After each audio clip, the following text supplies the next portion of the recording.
Hello, Slicey Dicers. This is Brian with another knife review for you. Today we have the Real Steel G5 Metamorph in the Indiana Knives exclusive version. This is the G10 version with the Bowler N690 blade, as opposed to the other current Real Steel G5 Metamorph Mark II with aluminum handles and the 14C28N. This exclusive was designed specifically to address a couple of concerns people had about this knife. I am a big fan of this knife, despite the concern that people had about it. Mostly that the handle was a bit slick. The original Mark I Metamorph was all completely slick. In the Mark II, they did put in these striations, and they also all this milling, and they also put in a deep carry clip, which I do very much appreciate the deep carry clip. That was a great change. It does make it a bit grippier.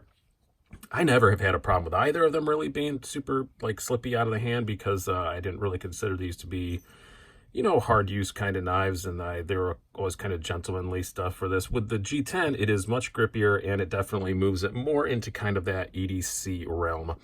Both of these are front flippers running on needle bearings. They both have super smooth action. They're both pretty awesome in that regard. I will say, full disclosure, this was provided to me by Indiana Knives, which I very much appreciate. And I've only had it for a few hours now, but I've been flipping and playing with it. I have a lot of experience with the Metamorph, so I wanted to get this out before they sell out, because I do think that will probably happen. I'm going to link down below to indianaknives.com, right straight to the link to this knife if you want to go buy it. If you like it in this review, go grab one. They're not expensive. They're $60, $59.60 to be precise. Not bad at all. And they're a great company to deal with. I mean, I ordered, they did provide it to me, but I still ordered it through their regular process. And yeah, I got emails every update along the way. Hey, your order's shipped. I got an email this morning saying your order's out for delivery. That's just cool for such a small company to have, really honestly, one of the most modern ordering processes of any knife, you know, retailer that you go to. That's pretty great. I do really like that a whole lot. And super nice guy to deal with. Great dude. Again, I'm a YouTuber, so, but I've never heard a single bad word about him. There's a reason why you see a lot of YouTubers mention Indiana Knives. Really cool company.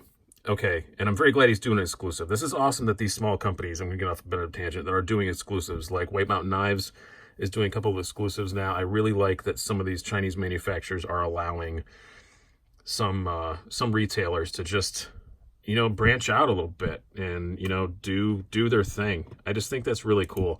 Just to, you don't have to order, you know, 7 million of them or anything like that. You know, you can just do, I don't know how many he ordered this, but I assume it was probably, you know, a couple hundred or something like that. You can just do that without having to make these giant orders. It's pretty fantastic. It allows people to experiment and do things like this. It allows Indiana Knives to address the concern that people had about the Metamorph. So let's get to it. We'll talk more about that concern as we go on, and whether or not this eliminates that. Okay, stats and size comparisons before we go too much farther. I've already rambled for 3 minutes. We have an overall length of 8.2 inches, a blade length just over 3.5 inches, 3.54. You have a blade thickness of 0.12 inches, handle thickness of 0.45 inches, and a weight, according to my scales, of 2.34 ounces. It says 2.47 on the Indiana Knives website, but I measured it quite a bit lighter than that. Which makes it not substantially lighter than the aluminum version. I think this is 2.57. I reweighed it to see. I think it was at 2.57. So it's not dramatically lighter, but that's not really what the switch to the G10 was about, because aluminum's really light stuff. You're not going to get a whole lot lighter than that. It was more about making it grippier and turning this into more of an EDC knife.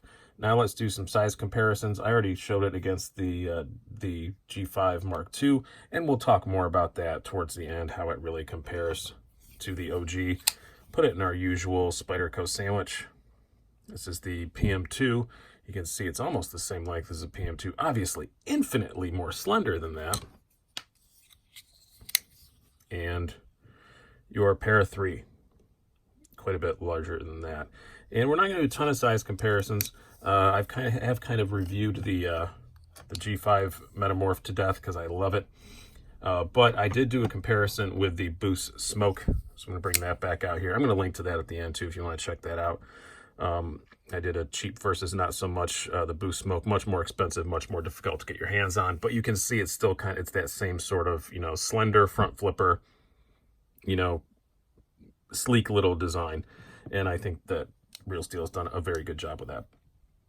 Now, the blade on this, let's talk about that. It's the most important part of the knife. Bowler N690, the original is 14C28N. I think N690 is fine. I don't have a whole lot of experience with it. I will admit I do have a lot of experience with 14C28N, and I really like it.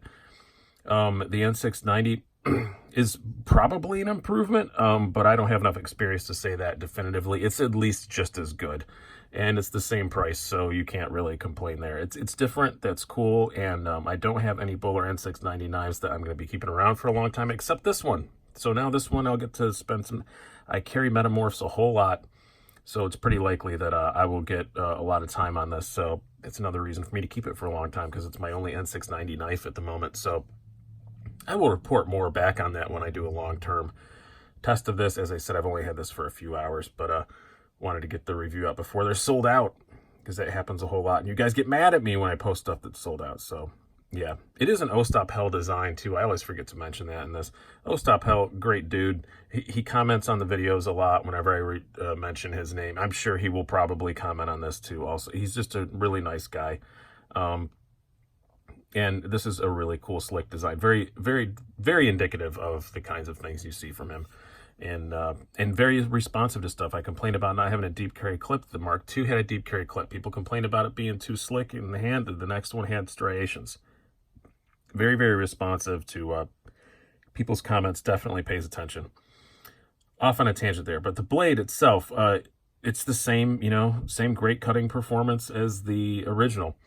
You got about 19, 20 thousandths behind the edge, 0.12 inch thick blade stock, which is honestly nowadays a bit thick for a knife like this. A lot of them are 0.10, 0.09, but I kind of like that about the Metamorph. I always have felt like, despite it looking like a very spindly, thin, gonna snap it off kind of blade, it doesn't have a bad tip on it at all. Like, it's not horribly, off the charts delicate tip on it. They always come laser sharp out of the box. This was no exception. It's definitely slices like a mother.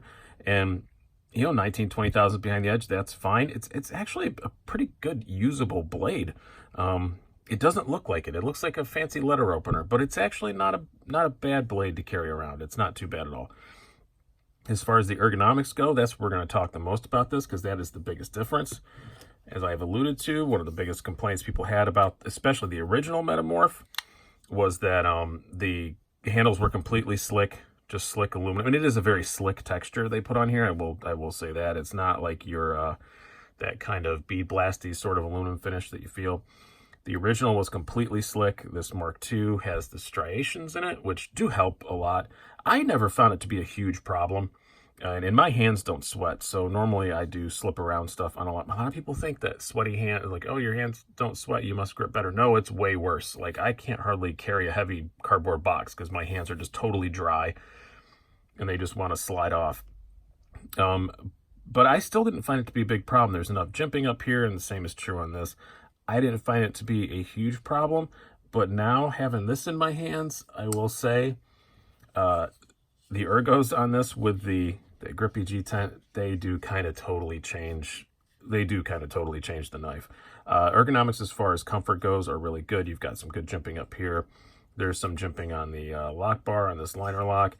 That holds well as also, but this G10 does make it just that much grippier that I would say this is a nice gentleman's knife. It turns it into just a pretty decent EDC knife. It really does. As I said, the blade is tougher than it looks, and it does kind of turn it into transform it into just a good, like, EDC knife. It only comes in this blue right now, by the way.